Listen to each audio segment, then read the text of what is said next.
Então, boa tarde a todos. Eu não sou muito adepta do todos e todas, porque dá mais trabalho. Bom, dando continuidade ao ciclo de palestras, hoje nossa convidada é também a líder do grupo GELP-COLIN, UFC, é a professora Ana Cristina Pelosi, e é a nossa segunda palestrante. Nós tivemos na semana passada a palestra da professora Solange Vereza, que já está disponibilizada no Instagram, na página do Face e no YouTube, para quem quiser recuperar, que é um conselho. Então, hoje nós teremos a professora Ana Cristina Pelosi, nessa segunda palestra. É uma honra apresentá-la, foi minha orientadora no doutorado, é uma pessoa a quem eu prezo muito e admiro mais ainda. A palestra hoje é a metáfora e empatia no discurso de vítimas de violência em Fortaleza, Ceará. Né? Ela vem desenvolvendo vários projetos com a Suíça, com a Inglaterra, aqui mesmo no Brasil, com foco na violência. Então, hoje o tema se volta para a violência juntamente com a empatia, a partir dessa ótica da metáfora. Então, a professora Ana Cristina Pelosi possui mestrado em Linguística e Ensino de Inglês e doutorado em Linguística e Psicologia na Universidade de Leeds, no Reino Unido. Realizou também um estágio pós-doutoral em Psicolinguística Experimental na Universidade da Califórnia, em Santa Cruz, nos Estados Unidos. Atualmente é professora aposentada da Universidade Federal do Ceará, onde participa como colaboradora do programa de pós-graduação em Linguística. É a líder do grupo de pesquisa sobre linguagem e pensamento, cognição e linguística, o GELP-COLIN, do CNPq, registrado no grupo de pesquisa do CNPq, pela UFC, e é consultora do grupo sobre linguagem, cognição e comunicação multimídia do Centro de Linguística da Universidade Nova de Lisboa. Tem experiência em psicolinguística experimental, com ênfase em linguística cognitiva e linguística aplicada. Atualmente, seus interesses de pesquisa se voltam especialmente para o discurso e linguagem figurada de vítimas de violência em centros urbanos brasileiros, a partir de uma perspectiva discursiva e da teoria dos sistemas adaptativos complexos. Atua em projetos de pesquisas nacionais e internacionais e na formação de recursos humanos sob os seguintes temas: categorização, semântica, metáfora conceptual, emergência da metáfora sob um aporte cognitivo discursivo. Então, depois dessa apresentação, eu gostaria de dar as boas-vindas e parabenizá-los a todos por terem a oportunidade de ouvir a professora Ana Pelosi, que certamente terá muitas contribuições a dar a vocês. Seja bem-vinda, professora. Obrigada, Mônica. Eu gostaria de agradecer a cada um dos presentes, dizer que para mim é uma felicidade estar participando hoje já do ciclo de palestras, uma iniciativa do nosso grupo, em parceria com o GELP-COLIN, da Universidade Federal do Maranhão, que é liderado pela professora Mônica. Eu gostaria também de lembrá-los da importância para terem as suas presenças certificadas, de enviarem para o nosso e-mail, gelp.colim.2017@gmail.com, um e-mail intitulado Presente 11/6/2020. Simplesmente isso, não precisa colocar qualquer texto no e-mail. Então, essa é uma maneira de nós fazermos o controle da presença. Eu vou colocar no chat. Ótimo. Tá certo. Tá, é porque às vezes o chat passa desapercebido, então achei melhor fazer também essa ressalva aqui, não é? Tá bom, isso. Ótimo. Bom, gente, como eu já disse, é uma alegria para mim falar com vocês hoje um pouco a respeito de metáfora e empatia no discurso de vítimas de violência em Fortaleza, Ceará. Esse tema está ligado a um projeto intitulado Convivendo com a Incerteza. O próximo slide. Convivendo com a Incerteza. Metáfora e a constante ameaça de violência urbana no Brasil. Apesar de já concluído, o projeto tem sido bastante frutífero na formação de recursos humanos, no formato de teses, dissertações. Tive também alunos PIBIC por meio desse projeto, e ele também constitui um dos projetos de um projeto maior sobre representações sociocognitivas na conceptualização de violência em centros urbanos brasileiros, que se encontra em desenvolvimento no âmbito do grupo Gelp Colim. O projeto Convivendo com a Incerteza, ele teve contrapartida inglesa. Lá na Inglaterra havia um projeto também sobre essa temática, só que o foco era no terrorismo, que tem justamente trazido muito desconforto, muita insegurança às pessoas, e lá ele era coordenado pela professora Lynn Cameron, da Universidade Aberta de Milton Keynes. Aqui no Brasil, o projeto foi apoiado pela FUNCAP, Fundação de Amparo à Pesquisa do Ceará, e lá em Inglaterra recebeu recursos do Economic and Social Research Council. Participou, portanto, sob a chamada geral intitulada Incertezas Globais, Segurança para Todos no Mundo em Mudança.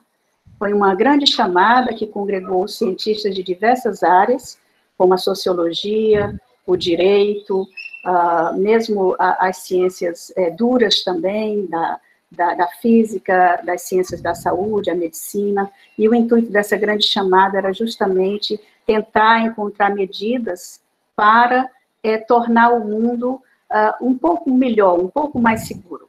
Então, esse projeto se aninhou dentro dessa pesquisa maior que pertenceu à chamada do Economic and Social Research Council. O contexto da pesquisa, obviamente, é a violência, que se institui como um fenômeno internacionalmente presente em diferentes formas.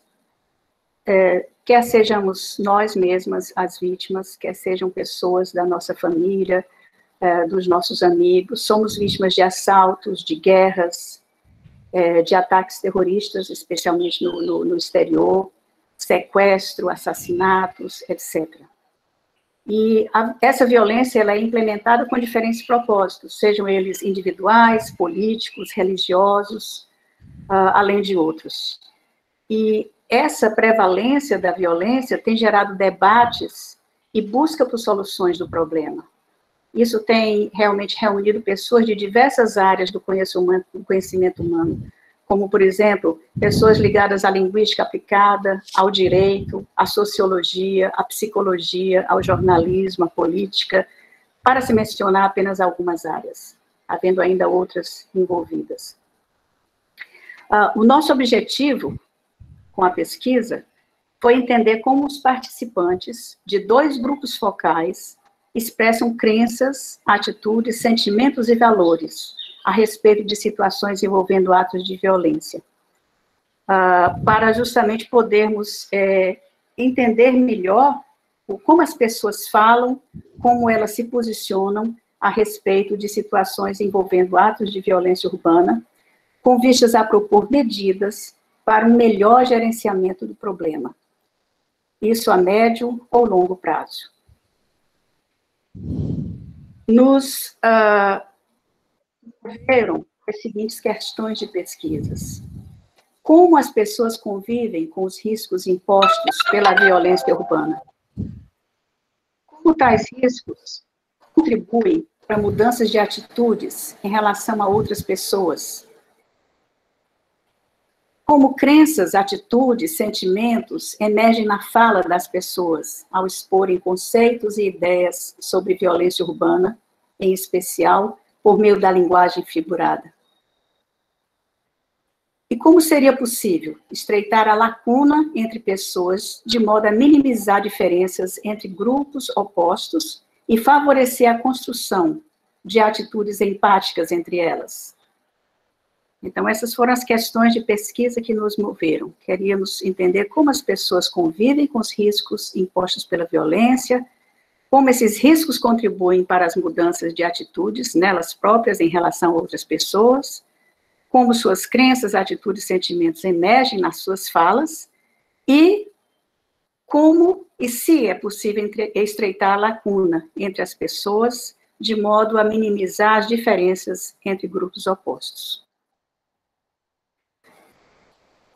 Na base teórica da pesquisa, nós entendemos que a cognição humana é corpórea e socioculturalmente situada. Dessa forma, a cognição não é estruturada independentemente de nossas interações com o ambiente.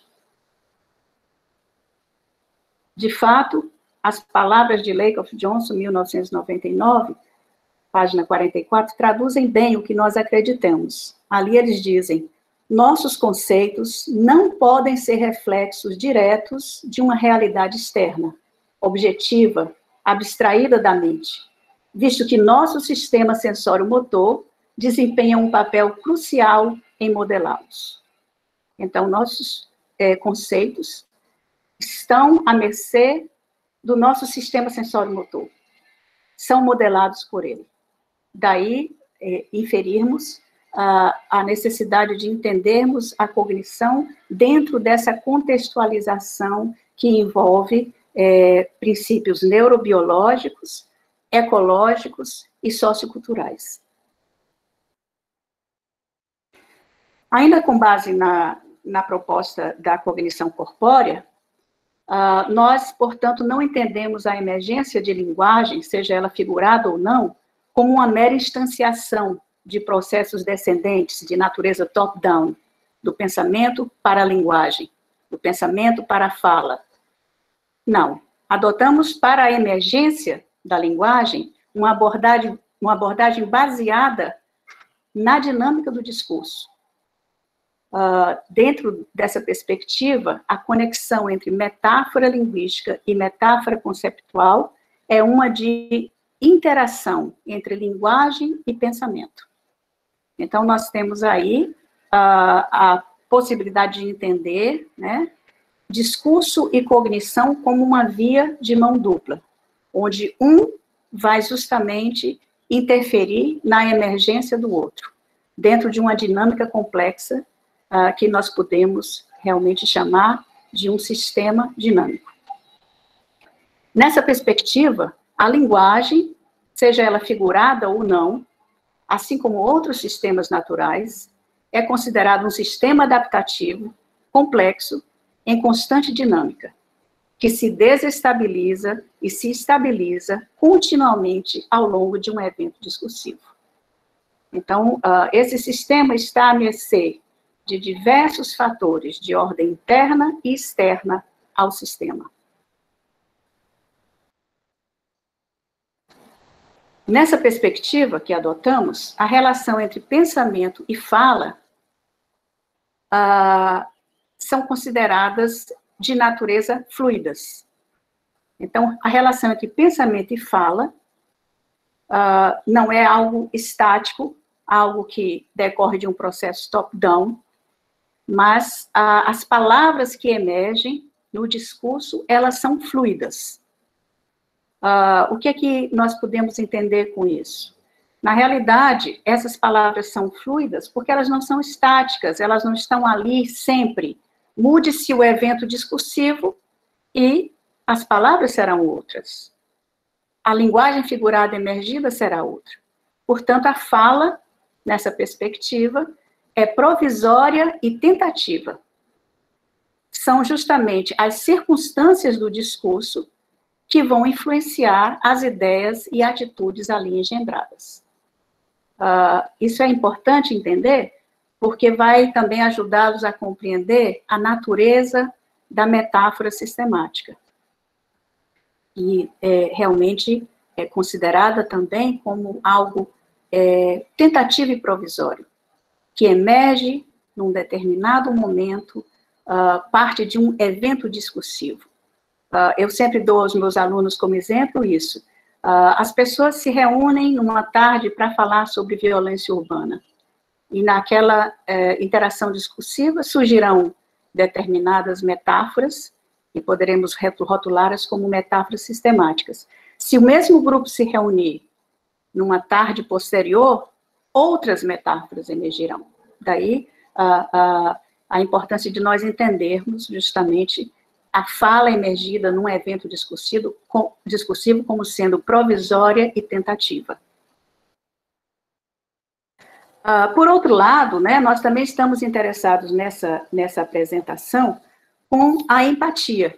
Tanto é que o título da palestra é Metáfora e Empatia. E o que é que nós entendemos por empatia? Podemos concordar com as palavras de Halpern e Weinstein, 2004, página 581, quando eles dizem que empatia é precisamente tentar imaginar uma visão de mundo que você não compartilha e que, de fato, acha bastante difícil de compartilhar. Isso é muito interessante, porque uma coisa é sermos empáticos com pessoas que têm muito em comum conosco. Passa a ser algo quase que automático, quase que natural. Mas o que os autores aqui destacam é que a empatia verdadeira é essa tentativa de se imaginar no mundo do outro. É projetar uma visão de mundo que você não compartilha. E que, de fato, acha bastante difícil de compartilhar. Aí está a questão, né, e o ponto talvez crucial e realmente difícil em relação à empatia. A palavra empatia começou a ser utilizada ainda por volta dos anos 1900, né, e nessa ocasião, o termo Einfühlung, do alemão, que significa feeling into, ou seja, sentir-se dentro, foi utilizado, em especial, na apreciação estética de obras de arte. Então, era aquela, vamos dizer, aquela capacidade que o apreciador de um quadro artístico, de uma obra de arte, tinha de se transportar para o mundo do artista, para o mundo do cenário, da cena apresentada naquela obra de arte. Então, teve como início o uso restrito a esse aspecto, a esse campo de conhecimento, né, a estética, mas depois esse termo foi tornado mais abrangente e passou justamente a denotar a questão envolvida na construção de atitudes empáticas, ou seja, as atitudes que demonstram que estamos buscando fazer esse movimento, né, do nosso mundo para o mundo do outro, sem necessidade de compartilharmos crenças ou valores ou atitudes com essa outra pessoa, mas simplesmente para tentar estabelecer laços pacíficos, laços cordiais e corteses entre nós e ela. A empatia, ela é um processo dinâmico, ela não é estável. Portanto, ela está sujeita a mudanças e variações. Tanto é que a empatia entre duas pessoas engajadas numa conversa pode aumentar ou diminuir ao longo da interação. Os próprios sentimentos de empatia em relação a outros grupos de pessoas que não o nosso grupo pode mudar ao longo do tempo, ao longo dos meses, ao longo dos anos. Então, podemos acatar com maior empatia um determinado grupo social num determinado momento de tempo, mas já não demonstrar o mesmo tipo de empatia com esse grupo, passados-se alguns meses ou alguns anos. Então, essa, digamos assim, dinâmica empática, ela não é estável, ela não é fixa. Portanto, podemos falar de empatia entre grupos sociais, quando uma dada estabilização emerge entre tais grupos, com graus variáveis deste estado estável. Então, é possível se falar de empatia entre grupos sociais quando se atinge uma estabilização entre os grupos envolvidos. Mas lembrando-se que, embora uma determinada estabilização, do ponto de vista dos sistemas dinâmicos, né, essa estabilização, ela emerge, mas ela também não é ali perene, ela não é estática, ela não fica para sempre. Por quê? Porque existem graus variados nesse estado estável. A estabilidade pode ser maior ou menor em certos momentos de tempo nas relações entre os grupos envolvidos. Quanto aos tipos de empatia, a empatia ela pode ser do tipo automática ou emocional. E o que é essa empatia automática ou emocional? Ela é a chamada empatia instantânea, instintiva. E vai acontecer, a menos que seja de alguma forma, né, por algum tipo de estímulo externo, seja inibida. Ela tem base neurofisiológica e se deve à atuação dos chamados neurônios espelho. Vou exemplificar. Por exemplo, nós vemos alguém sangrando, nós vemos alguém com um corte, e a gente sente um arrepio na pele. A gente sente quase que a mesma sensação que essa pessoa sentiu ao ter a sua pele cortada por algum objeto agudo. Então, essa é a empatia instantânea. Nós não podemos, digamos assim, evitá-la, faz parte de nós como seres humanos. Então, a gente se condói do sofrimento alheio nessa instância de empatia automática ou emocional. E o que está envolvido aí? A atuação dos neurônios espelhos. São aqueles neurônios que são ativados não apenas pela situação real acontecida, o que está acontecendo com você, mas quando nós, digamos assim, vemos a cena, quando nós reagimos, nosso corpo reage ao vermos, ao nos depararmos com aquela cena de dor ou de sofrimento. Ou seja, nesse momento nós demonstramos um exercício de empatia automática. A empatia cognitiva, consciente, ela é de uma outra natureza, porque ela exige uma tomada de perspectiva, e é um processo que leva tempo para ser instaurado, requer um maior esforço cognitivo, requer a abertura de canais propícios ao seu desenvolvimento. Ou seja, a pessoa interessada em construir laços empáticos, em construir pontes empáticas, ela precisa tomar decisões e abrir canais para que essa empatia possa ter início, para que essa,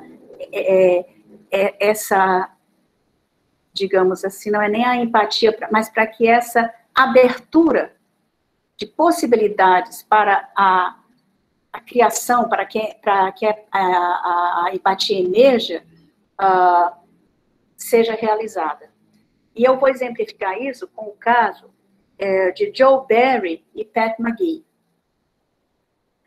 Jo Barry é a filha de um membro do parlamento inglês que é assassinado num atentado à bomba. A bomba foi implantada num hotel em Bristol, na Inglaterra, por Pat McGee.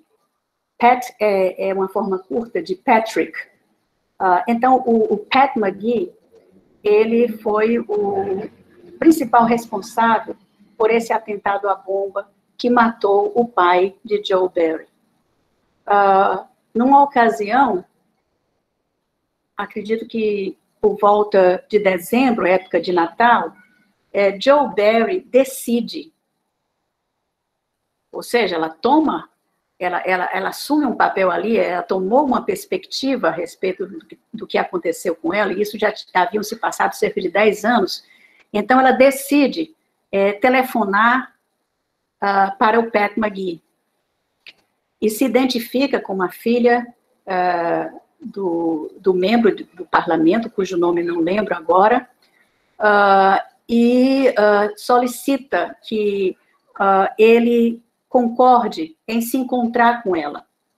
Ela quer conhecê-lo pessoalmente. Ela quer entender um pouco do mundo de Pat McGee. Ele nessa ocasião já não era mais, mas na ocasião em que participou do atentado à bomba do hotel, ele era membro do exército republicano irlandês. E de fato, ele concorda. E eles têm não apenas um encontro, mas têm vários encontros.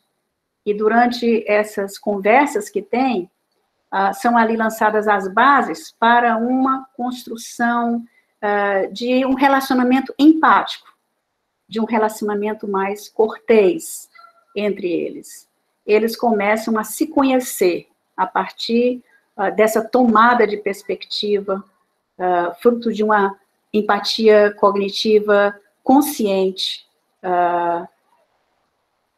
que a Jo Barry demonstra ter em relação ao que ocorreu com as circunstâncias que resultaram na morte do seu pai. Ela demonstra uma atitude empática.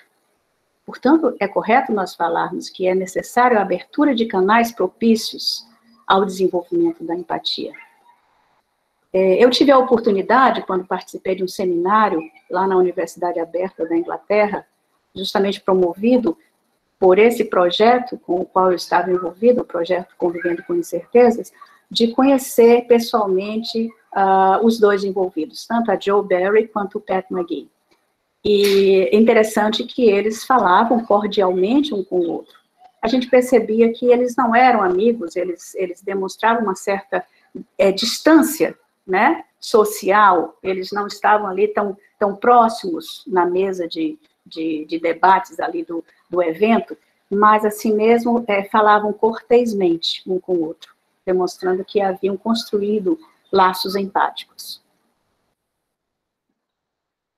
Com relação ao método e aos participantes envolvidos na pesquisa, nós precisamos, em primeiro lugar, traduzir e adaptar um guia de perguntas chamado Perception and Communication of Terrorist Risk, o chamado PCTR, se a gente for pronunciar as letras em inglês.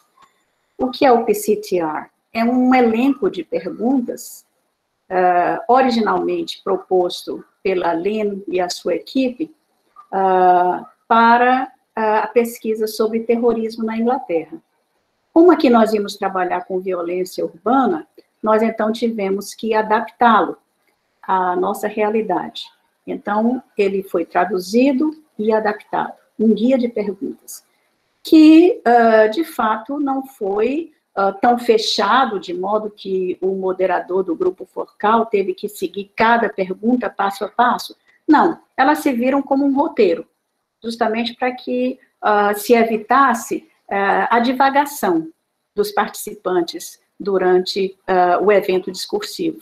Então, sempre que eles começavam a falar e depois perdiam, talvez, o foco, né, o moderador buscava nas perguntas alguma forma de trazê-los de volta ao foco principal, que era justamente a discussão sobre violência urbana.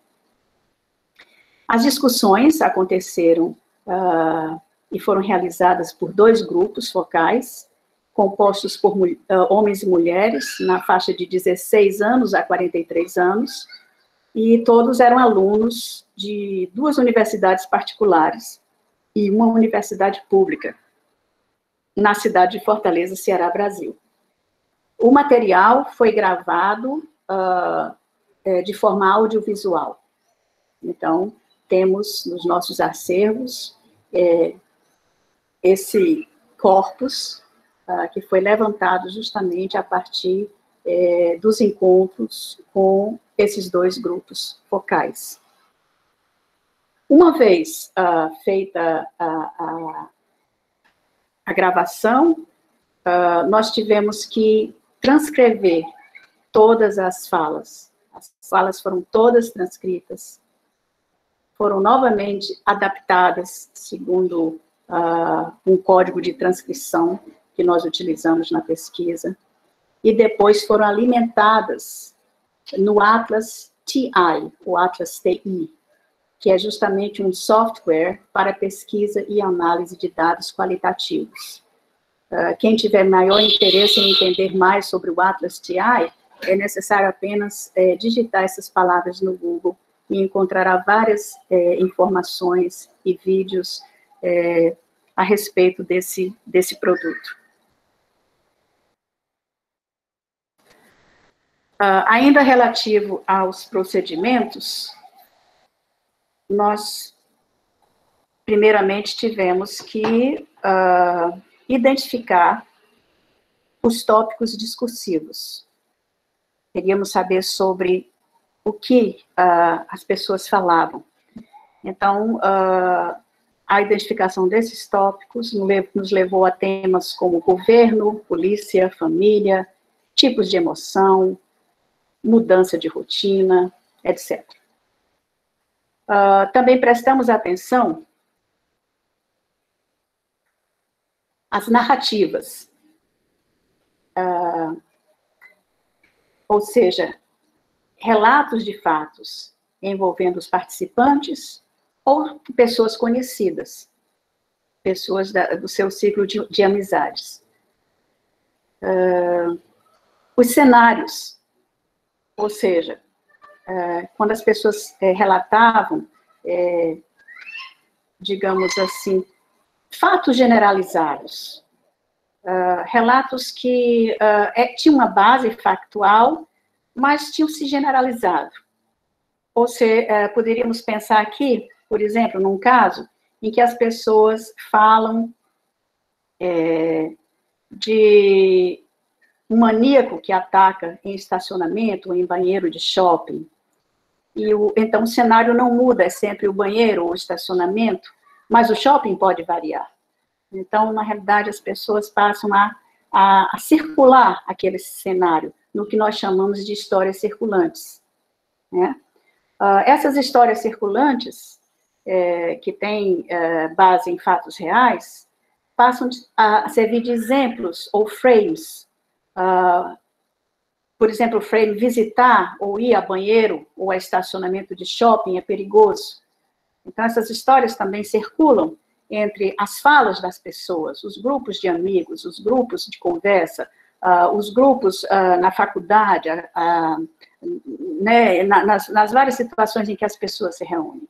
Tudo isso nos interessava entender e tentar identificar da fala das pessoas que estávamos analisando. Também, que veículos metafóricos, metonímicos, ou seja, que palavras ou termos usados com sentido incongruente ao uso mais experiencial ou em sentido simbólico as pessoas estão usando para falar a respeito da violência.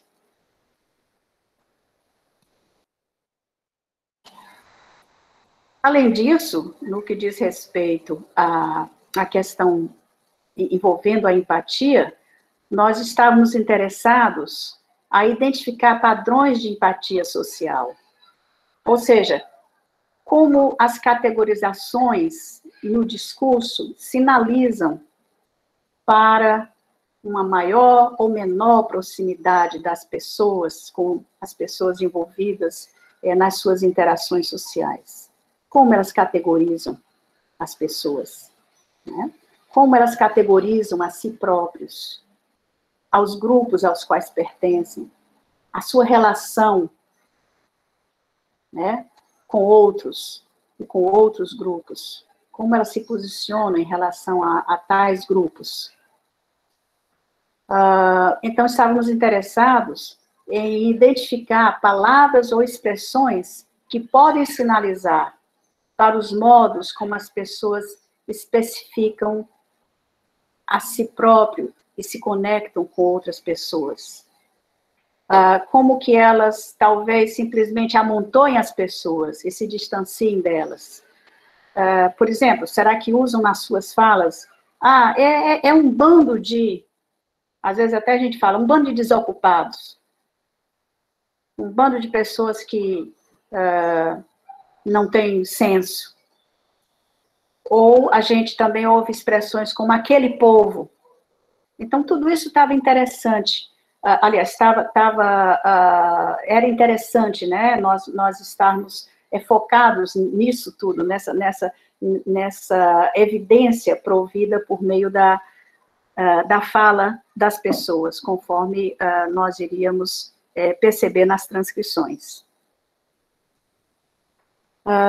Também era do nosso interesse ver como as pessoas dividem grupos de pessoas entre os do bem e os do mal, com o objetivo de se conectarem ou de se distanciarem de tais grupos.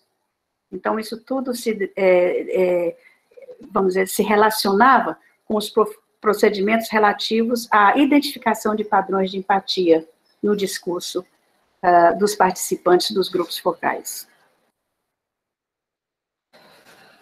Com respeito à identificação das metáforas sistemáticas, como já salientei, estas emergem na interação discursiva.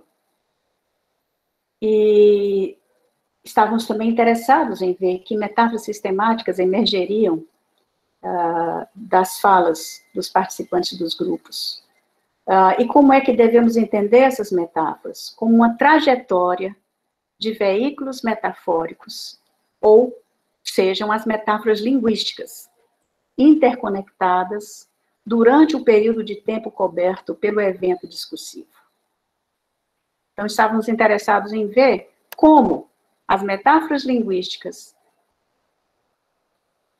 evoluíam, como elas fluíam ao longo do tempo coberto pelo evento discursivo, para que justamente pudéssemos identificar, pelo conjunto de trajetórias de veículos metafóricos, as chamadas metáforas sistemáticas. Estávamos interessados, portanto, em saber quão globais ou quão locais são estas metáforas, em termos do tempo e das pessoas envolvidas no evento discursivo. Porque se elas são muito locais, se elas não realmente fluem, não têm uma trajetória significativa ao longo do discurso, talvez não fossem boas candidatas a metáforas sistemáticas. Portanto, estávamos também interessados com essa pergunta. E as metáforas propostas, a partir dos dados codificados, as chamadas metáforas sistemáticas, nada mais são do que um passo interpretativo tomado pelo pesquisador a partir da análise dos dados. Então, o pesquisador faz uma análise dos veículos metafóricos e suas interconexões com outros veículos metafóricos, que podem se constituir em explicações, expansões, repetições dos veículos metafóricos originais, e justamente depois de agrupá-los, nós temos como propor um rótulo para aquele agrupamento mais abrangente, que chamaremos, então, de metáfora sistemática. Agora, é interessante, novamente, voltando à questão da localização, se são muito locais ou se são de natureza global, é interessante a gente ver realmente quão reais são tais metáforas para os participantes do discurso. Então, precisamos checar isso para decidir sobre o status da metáfora.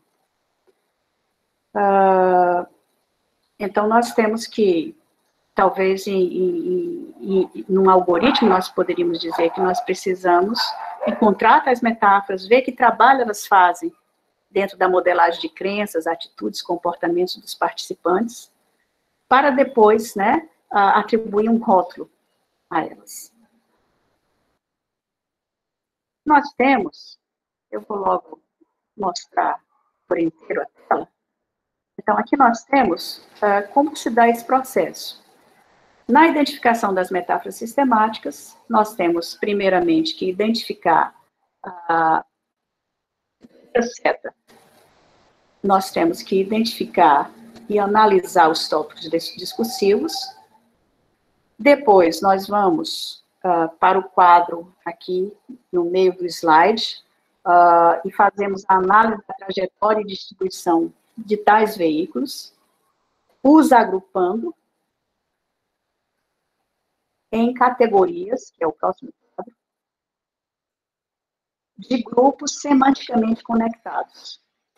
Então, depois de seguido o passo 1, que é a identificação dos tópicos discursivos, o 2, que é a análise da trajetória e da distribuição dos veículos metafóricos, e do 3, que é a organização de tais veículos em categorias semanticamente conectadas, é que nós podemos chegar a propor as chamadas metáforas sistemáticas.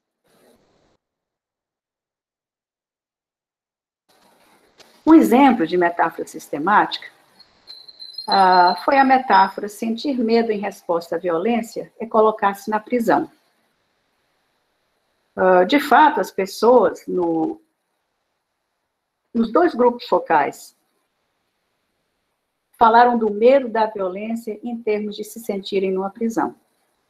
Então, nós vemos aí, apenas para destacar alguns veículos metafóricos, que os participantes, tanto do grupo 1, esse 1.1, esse 1 significa grupo 1, aí 1.2, 2 significa grupo 2. Então, tanto os participantes do grupo 1 quanto os participantes do grupo 2 falaram que se sentiam prisioneiros, mesmo nas suas próprias casas. Por exemplo, um disse, é como se você fosse o prisioneiro, ou o presidiário, melhor dizendo. Você se sente em cárcere privado. Uma outra pessoa diz, você se tranca. O outro fala sobre um toque de recolher. Diz que embora que não haja, essa pessoa explicou que embora que não haja um toque real, soando numa determinada hora da noite, você quando sai, você pode talvez estar interagindo, estar se sentindo muito bem para ficar mais tempo na rua, porque você está se sentindo feliz na companhia de amigos, mas você sabe que em uma determinada hora, você olha para o relógio e diz, gente, eu acho que está na hora de eu ir embora. Justamente por medo de voltar mais tarde para casa e se tornar vítima, talvez, de um ataque, de uma violência de diversa natureza. Então, nós vemos que o vocabulário emergido aí, claro que há repetições, mas isso faz parte da ideia da trajetória dos veículos, da evolução dos veículos, o vocabulário emergido aí tem justamente a ver com a linguagem da prisão. Portanto, nos licenciou rotular essa imersão, essa trajetória, como sentir medo em resposta à violência é colocar-se na prisão. Quando o nosso foco foi a empatia,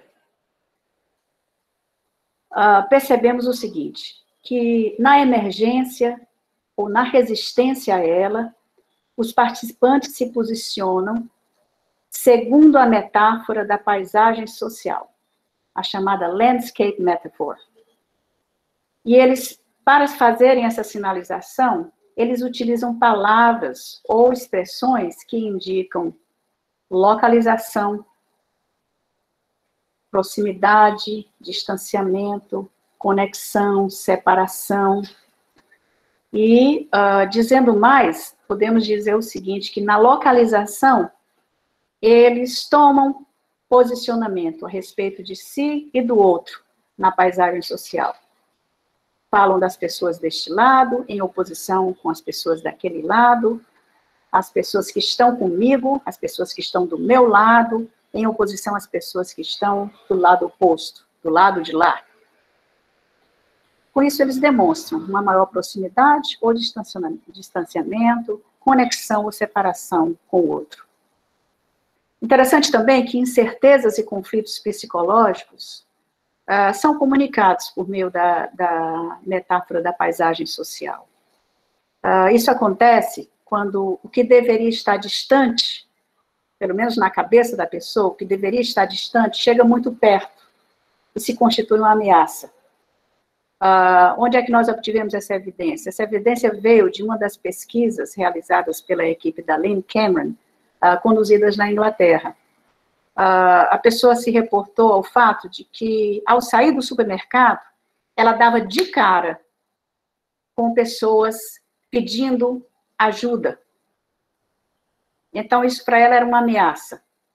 Inclusive, ela usou a expressão, você sai do supermercado e o cara está ali, na tua cara. Então, isso para ela constituía-se numa ameaça. Era essa pessoa chegar muito perto, muito além do que ela esperava, dentro dessa perspectiva da metáfora da paisagem social.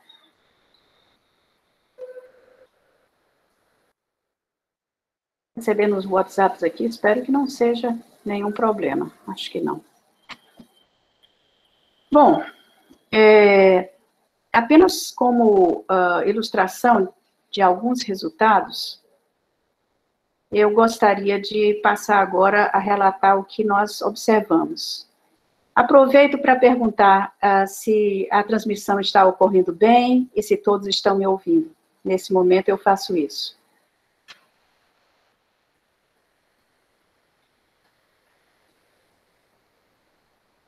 Acredito que sim. Em alto e bom som. Ótimo. Muito bom. Então, continuarei. Alguns resultados. Como é que as pessoas denotam o distanciamento? Ou seja, como é que elas resistem à empatia?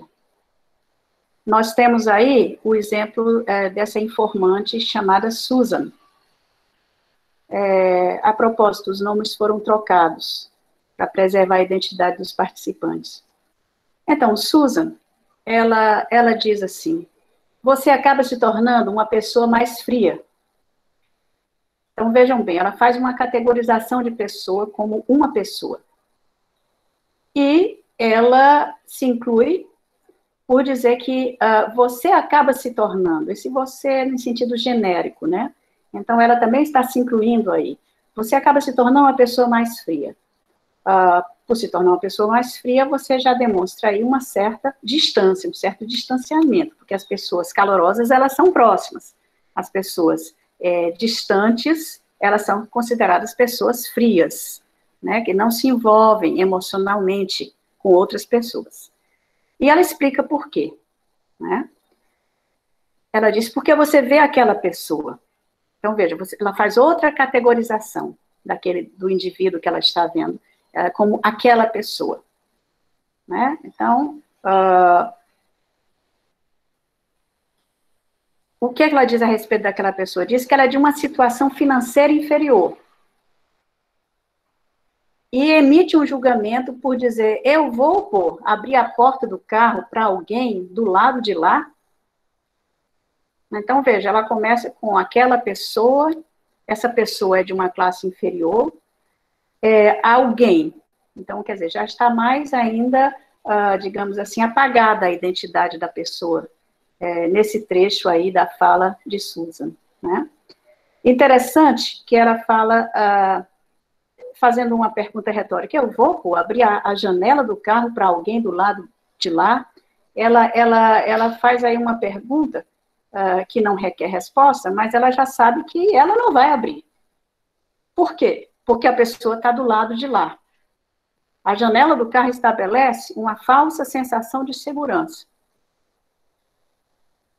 Certo? A pessoa do lado de lá é uma parte de um total daqueles do lado de fora que pertence ao domínio simbólico da insegurança.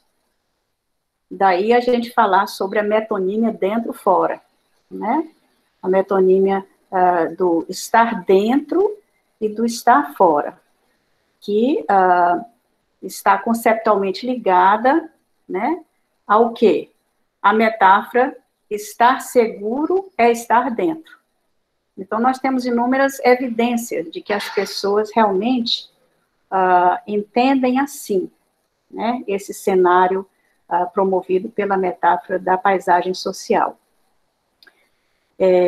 As pessoas falam da sensação, nem que seja uma falsa sensação, de segurança, de estarem dentro do carro, de estarem dentro do shopping, de estarem dentro de casa, em contraste com a insegurança que sentem por estarem longe do portão e da janela de suas casas, por estarem longe dos seus apartamentos, por estarem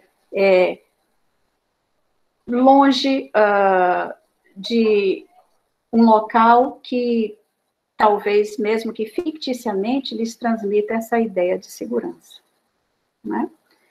Então, a gente percebe bem aí uma evidência de resistência à empatia na fala dessa informante chamada Susan, né?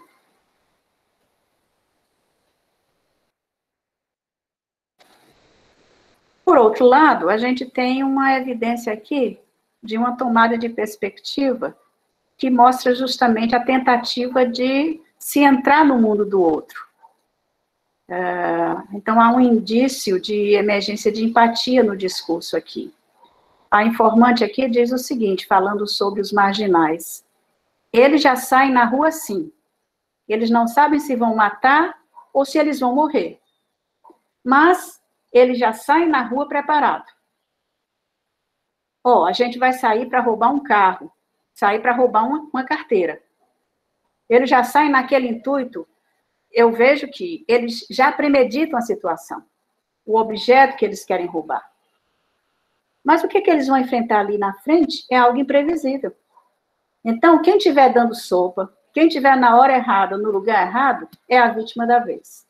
Então, vejam aí, a informante ou o informante está justamente se colocando no mundo do marginal. Por quê? Porque ele está projetando a incerteza que talvez esteja lá na mente do marginal. Por quê? Porque ela diz, por exemplo, o que eles vão enfrentar na frente é algo imprevisível. Se estiverem no lugar errado, na hora errada, também podem se tornar vítimas. Percebem aí? Então, ela está, de certa forma, mostrando uma atitude empática em relação a esse elemento, a esse marginal que sai para roubar um carro, para roubar uma carteira, enfim, para praticar algum ato delituoso. Essa é uma emergência de empatia no discurso. Uma outra tomada de perspectiva na questão da entrada no mundo do outro, né? A pessoa aqui diz o seguinte, na mente da pessoa, então a coisa que antigamente eram erradas, coisa que de repente, por seus valores, não eram corretas, de tanto que você vê na TV, passa a ser corriqueiro, passa a ser normal. Então não tem problema de repente você roubar, não tem problema de você traficar.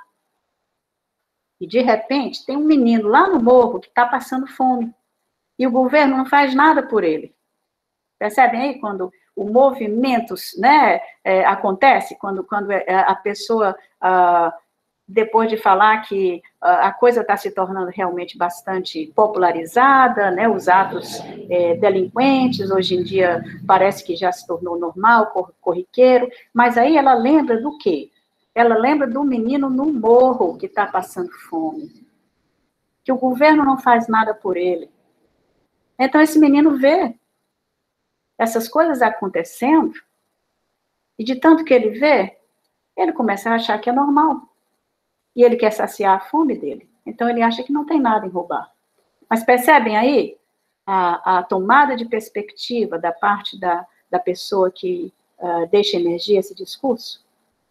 Acho muito interessante quando ela fala sobre o menino passando fome e o governo não fazendo nada por ele. Mostrando como isso pode, talvez, autorizá-lo a agir como um marginal. Esse é outro indício de emergência de empatia no discurso.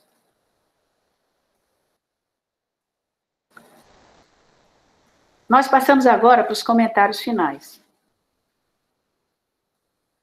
E o que é que nós podemos dizer? Dizemos que a pesquisa nos permite dizer que em ambos os grupos focais, as metáforas emergem no discurso sobre violência urbana. Ou seja, não é nada anormal para os participantes utilizarem as metáforas linguísticas para falar sobre violência urbana. E por meio delas, nós identificarmos as metáforas sistemáticas. Também que essas metáforas são específicas aos contextos socioculturais e linguísticos aos quais pertencem os participantes. Os nossos dados também sugerem uma incidência significativa da metonímia dentro-fora, que está para o domínio simbólico, ou os domínios simbólicos de segurança e insegurança. Dizemos também que a análise dos dados revela movimentos, tanto no sentido de resistência à empatia, quanto na direção da sua instauração. Embora que, aparentemente, exista uma tendência mais evidente no sentido do desenvolvimento de atitudes empáticas no discurso das vítimas. Aqui estão as referências que foram utilizadas, para além de outras que não deu para colocar aqui tudo no slide, na preparação dessa palestra. Então, eu estou encerrando agora, vou clicar aqui vou encerrar a reunião, para poder compartilhar a minha tela também com vocês.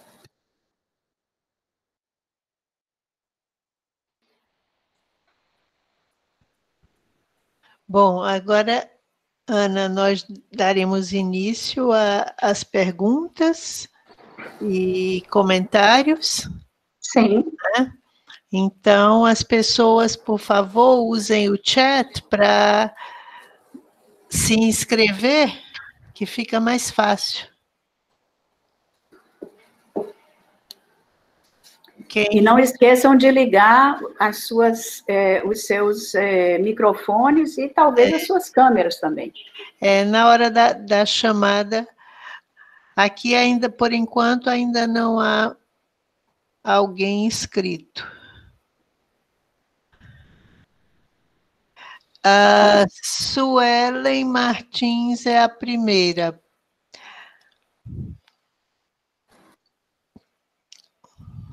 Pode fazer a pergunta, Suelen.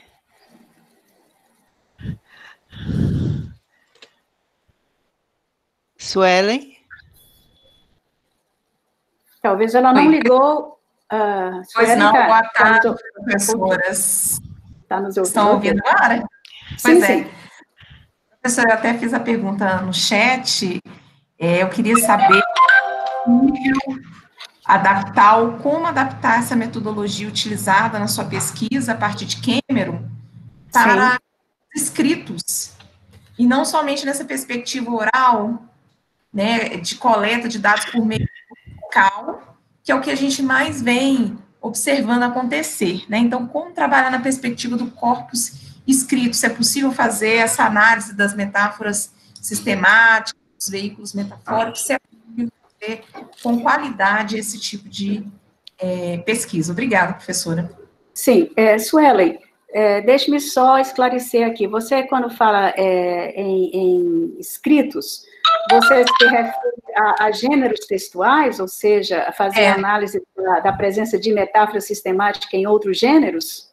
Por exemplo, fazer uma pesquisa a partir de um corpus grande, de até 1000 palavras, por exemplo.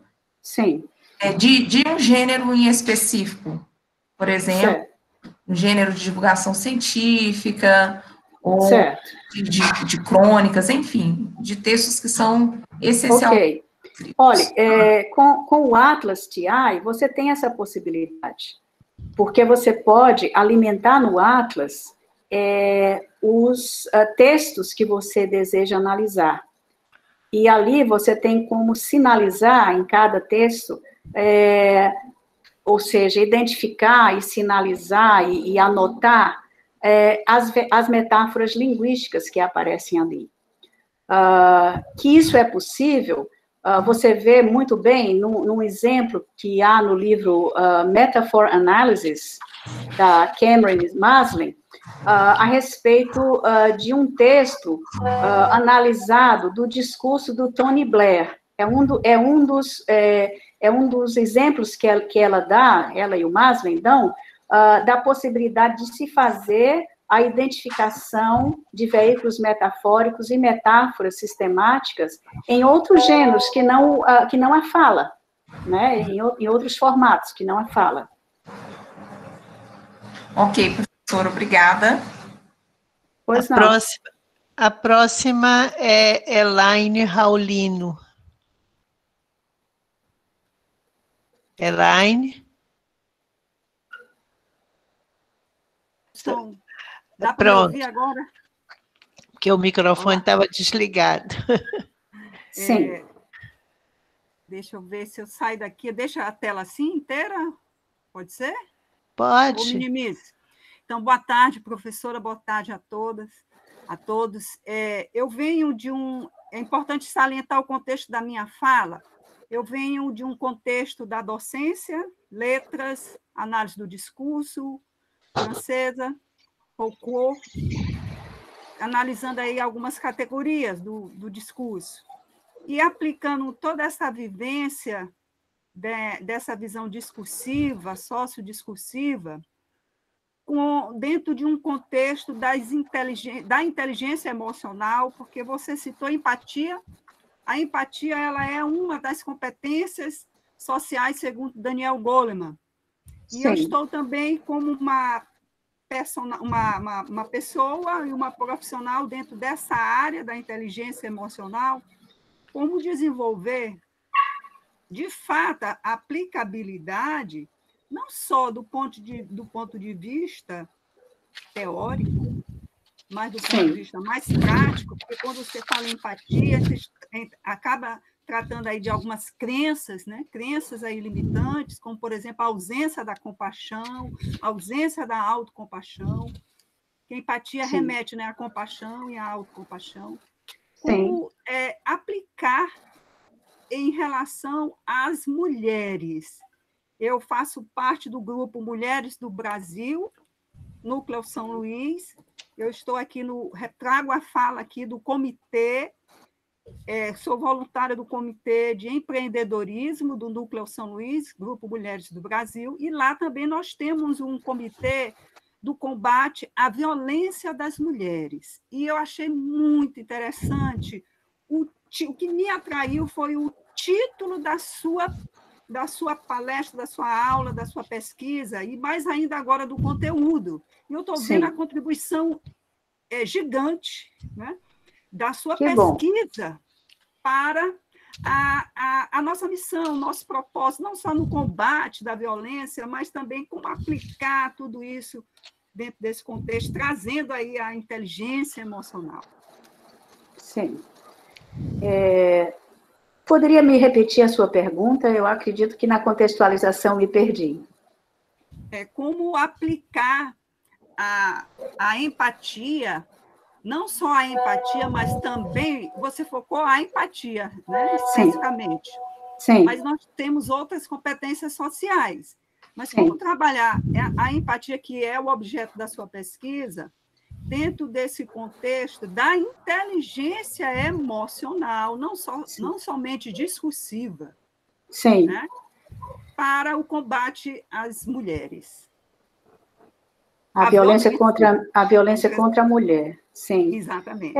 Olha, na realidade, isso é digamos, poderíamos chamar assim, um pacote multifacetado, né?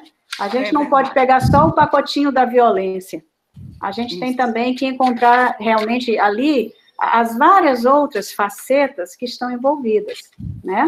A pessoa não pode simplesmente esperar que outro seja empático sem, digamos assim, entender que para que isso aconteça, essa pessoa tem que ter desenvolvido uma certa inteligência emocional, certo? Acredito eu, Elaine, né, teu nome? Sim, Elaine. Acredito eu, Elaine, que talvez é necessário realmente que se realizem treinamentos com pessoas de órgão-chave dentro da estrutura do Estado, né, dentro da estrutura dos municípios, para que essas pessoas, políticas públicas, exatamente, para que essas pessoas possam ter a oportunidade de receber treinamento nesse sentido. Acredito que só assim é que poderão, digamos assim, mais conscientemente tomar a perspectiva do outro, né? Como fez a Jo Barry naquela narrativa que eu brevemente expus aqui a vocês agora à tarde. Professora, eu posso lhe fazer um convite aqui ao vivo? Pode. Pode sim.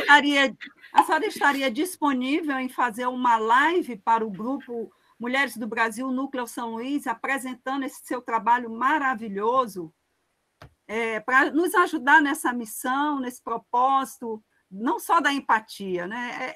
Como você mesmo diz, é um compêndio, é um pacote aqui bem interdisciplinar.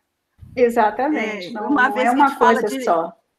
Como a gente fala de linguagem, a gente vai lá para o sócio-discursivo, o sócio-cultural, o sócio-histórico, o sócio-político, engloba tudo.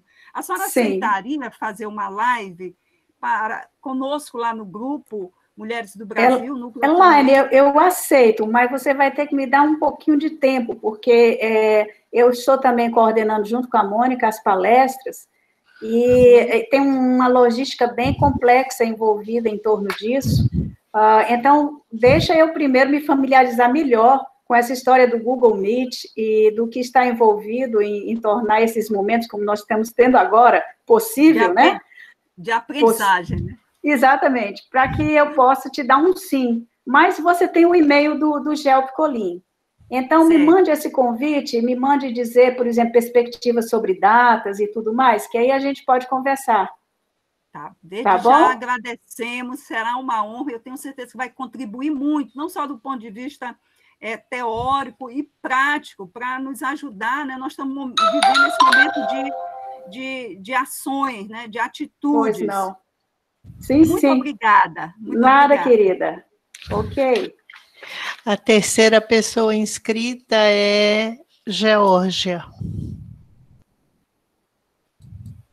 Geórgia?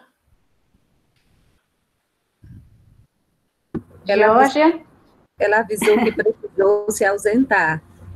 Tá. Evaldo?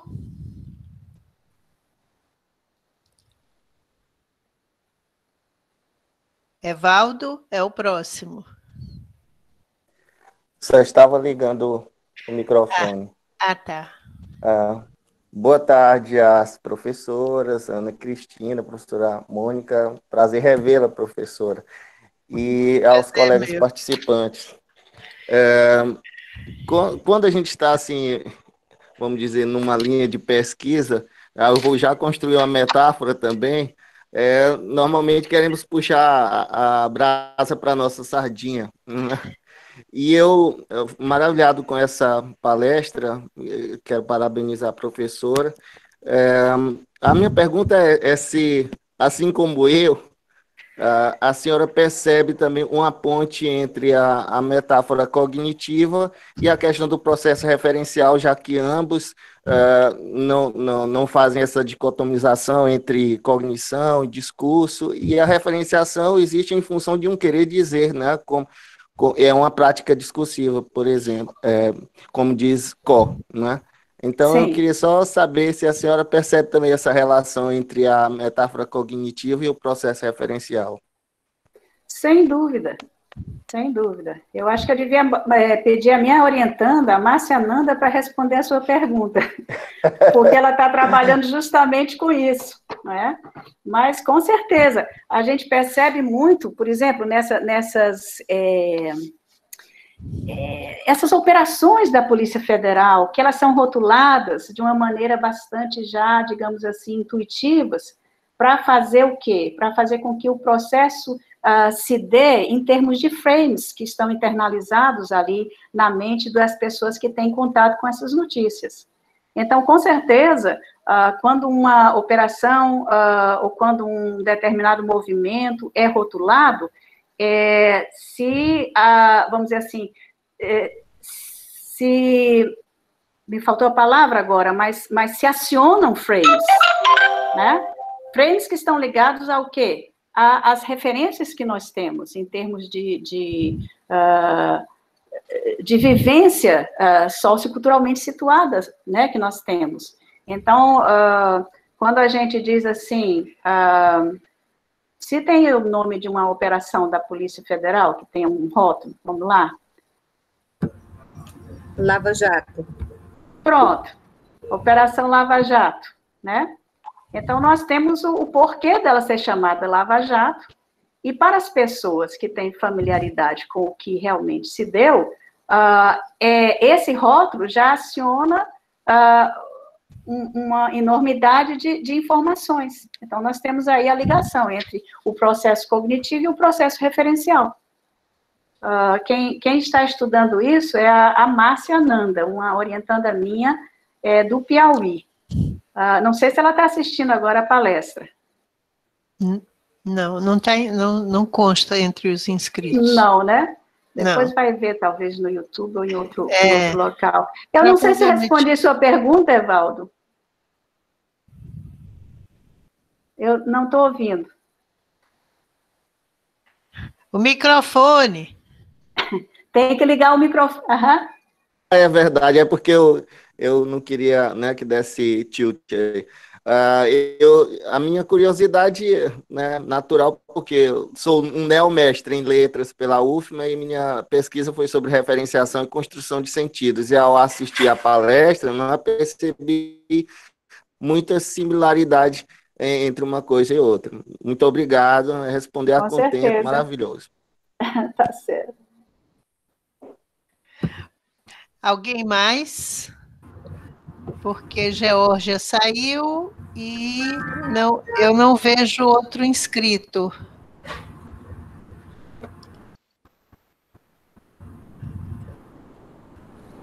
Acho que Geórgia não pôde porque ela tem as crianças e fica difícil para ela acompanhar. Bom, Ana, aqui não tem mais nenhum inscrito e nós estamos bem avançados em relação à hora, são 17h20. Certo. Muito bem, Mônica, tá certo. Então, se for o caso já, nós encerraremos a palestra, né? Você quer dizer mais alguma coisa, Ana? Eu apenas gostaria de dizer que foi um prazer imenso, né, participar hoje. Eu participei não só daqui, mas também dos bastidores. Daí a necessidade de pedir mais um tempo à Elaine para esse chat ao vivo no Instagram, porque sinto que ainda estou me familiarizando com o Google Meet, né? mas acho que nós estamos atingindo o nosso objetivo, que é justamente fazer com que essas palestras sobre linguística cognitiva, né, sobre as pesquisas e as tendências que estão realmente acontecendo no âmbito dessa linha maior de estudos, que é a linguística cognitiva, se tornem de conhecimento público e sejam, digamos assim, ideias compartilhadas e socializadas de uma maneira mais democrática aqui no âmbito do grupo GELP-COLIN. Eu acredito que seja isso que eu tenho a dizer hoje para vocês. Não sei se tem mais... Tem alguns chats entrando aí, não tem mais ninguém fazendo perguntas, não é? Não, perguntas... Não, aqui muitos agradecimentos.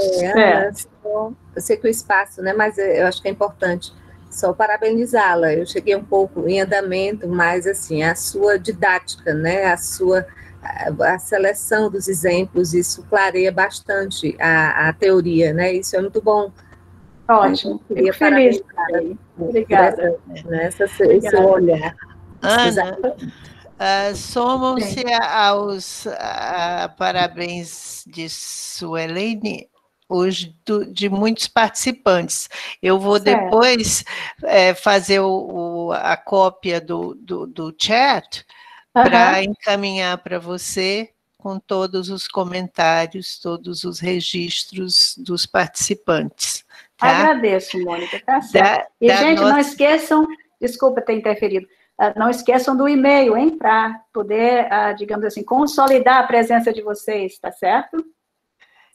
O e-mail é gelp.colim.2017@gmail.com. Isso. E o título é Presente 11/06/2020. Sim. Parece que alguém falou.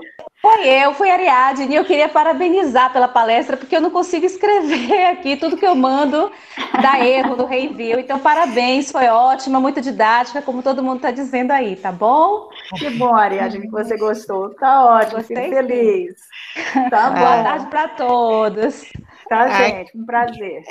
Tá, prazer meu também. Aqui estão, as manifestações estão todas registradas, se alguém mais quiser se manifestar, está em tempo. Elaine? Eu gostaria de agradecer, Ana, não só pelo o conteúdo brilhante da sua aula, e também da sua estabilidade, né? Eu estou observando aqui como você é uma pessoa bastante estável do ponto de vista comportamental, e o teu tema, empatia, tem muita relação com a sua personalidade, pelo que eu estou percebendo, né? Faz bem jus a você, a empatia, você se relacionar, se preocupar com cuidar dos outros, das pessoas, e eu acho que esse tema tem a ver com a sua vida, e por isso, gratidão. Obrigada, Elaine. É um treinamento constante, né? Mas a gente está perseguindo isso diariamente. Muito obrigada a todos. Tá. Obrigada. Nós, então, em nome do GELP-COLIN, né, tanto... Letícia, você quer falar como vice-líder, já que Ana está como palestrante? Acho que ela não está ouvindo, você Tá. Está ouvindo?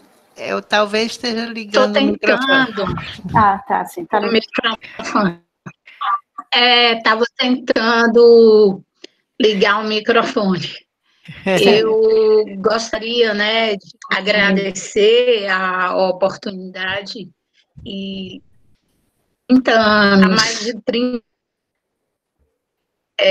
sem revelar a nossa idade, né, Ana? Mas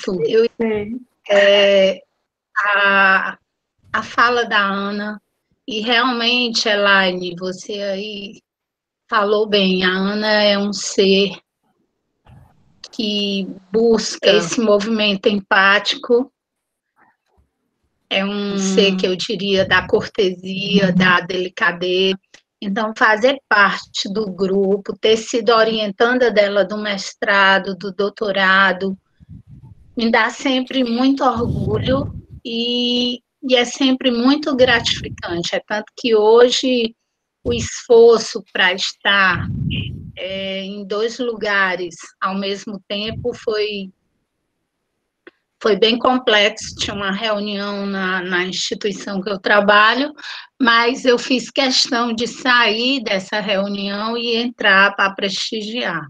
É sempre muito bom, viu, Ana? Você é uma pessoa que agrega e você é uma pessoa que tem esse jeito de transmitir o conhecimento de uma forma simples, agradável.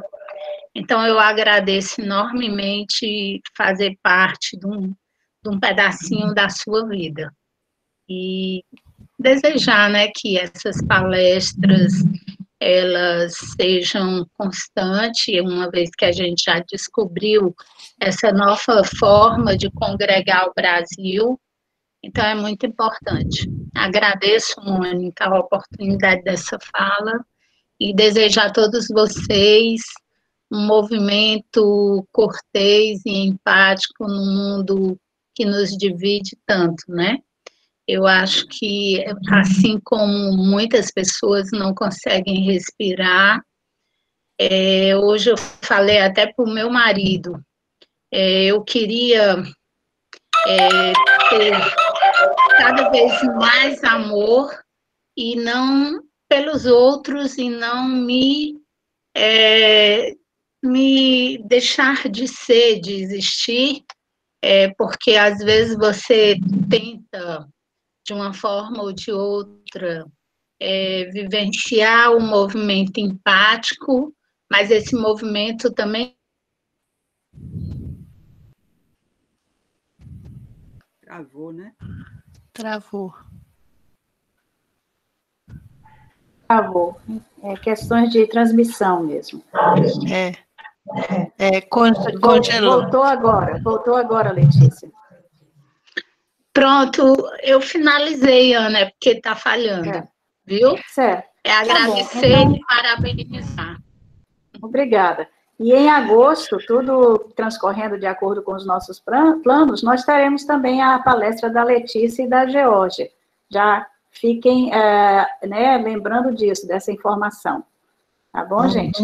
Pois Bom, é isso, né, Mônica? Então, nós, Gel Picolin, agradecemos a nossa líder por nos ter brindado com essa palestra. Professora Mônica, coloque aí a sua imagem para a gente poder tirar uma foto aqui, tá só a letra. Deixa aí para poder aparecer a sua imagem. Vocês, Pronto. Isso. Até mesmo outras pessoas que estão também conosco podem ligar suas câmeras agora. Aí a gente tira uma foto, né? Registra. A Benisa, brincando com Bernardo. Oi, Mônica, Ana, Letícia, Suelen, tantas pessoas maravilhosas juntas. É só para registrar a voz, a presença fica para a próxima, tá bom? Um abraço bem carinhoso a todos, muito, muito obrigada, Ana. Foi maravilhoso esse momento, viu? Abraço, boa noite. Boa noite. Está registrada já a foto? Vou tirar outra aqui. E saiu. Pronto. Eu mando lá para o grupo, professora. Ótimo. Aguardamos. Tá. Então, são os agradecimentos aos que prestigiaram essa palestra. Tenho certeza que saem muito mais ricos do que chegaram, né? E agradecer à professora Ana por nos ter brindado com essa palestra fantástica, né? Esperamos na próxima semana. Na próxima semana nós estaremos aqui com outro palestrante. Eu acho que a professora Professora Maiti Siqueira, Professora né? Maiti Siqueira, sim. Da Federal do Rio Grande do Sul. Exato. Vai falar sobre linguística aplicada ao ensino, acredito. Acho que é isso, aplicações ao ensino. Que ótimo. Pois então... só um momento, divulgaremos o título preciso, muito em breve. Tá. Então, Ana, um beijo virtual, um abraço, viu? A todos vocês, sintam-se abraçados. Muito obrigada pela palestra. Tchau, pessoal. E que outros momentos como esse venham para que a gente vibre com tanta competência. Tá bom, vou desligar agora. Tchau. Tá bom, tchau. Obrigada, Mônica. Obrigada, Mônica.